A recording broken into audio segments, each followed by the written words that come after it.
Hey folks, it's Buddy over here at Hog Heaven. Had some folks ask me how this lawnmower's been doing since we got all the repairs done and everything, so I figured I'd go ahead and just show you instead of tell you, and let you make up your own mind.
folks, there it is. She's dirtier and muddier and grassier than when I bought her, but she's doing pretty good. I actually got her stuck in the ditch. When y'all saw me cutting, I got 8.9 hours on her now. When y'all saw me cutting in the tall grass over there on the ditch, I'd already gotten it stuck on the other side, but I didn't have a camera going at the time. It didn't get it recorded. I hooked the strap to one of the front wheels and pulled it in my pickup truck. That's it over there by the house. I just let the brake off. She pulls right out. The wheels spin. But she got covered in mud when I was down there. There's one thing about these. It's just historically that's the way zero turns are. They don't get much traction. The ditch is not that muddy, but we had a little bit of rain the night before last, and it was just enough to make the bottom of the ditch soft enough to where, man, just once it loses traction, it loses traction. If you've driven one of these things, you know that if you stop too soon on wet grass, the wheel will spin. So that's what happened down there. Once it started spinning, it's not coming out. So instead of tearing up the ditch, I went ahead and just cut the thing off, went and got my truck, and pulled it up out of there. But you saw where I was on the other side of the ditch, and she did fine. I'm gonna go ahead and get my pressure washer and clean this thing up.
Alright, not only is she working like new, but she looks like new now.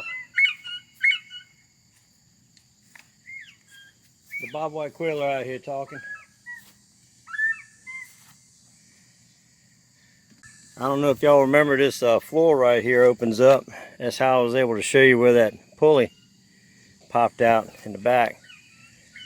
But a nice safety feature about this is that this can't come up unless you got the mower deck completely lifted, which is not the case normally when you're cutting the grass.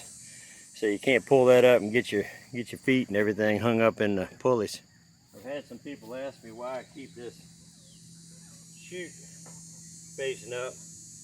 It's just because a lot of places that I cut out here, I've measured for a 60-inch deck, and this is too far. So what I do is I just got this bungee cord where I can catch it right up there like that.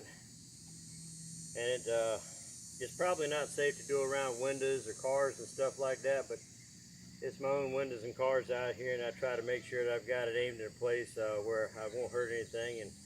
And when I'm on gravel and stuff like that, I tend to not point this towards anything that can break anyway, even if it's got a chute on it.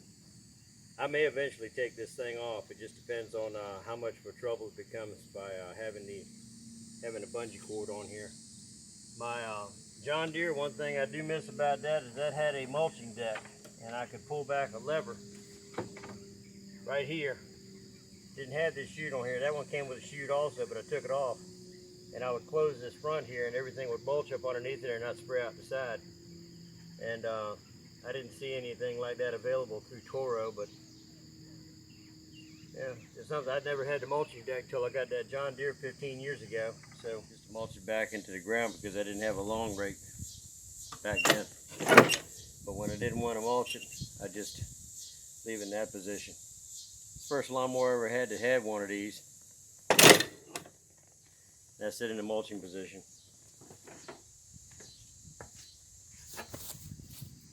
Until I come up with something better, I'll keep this here.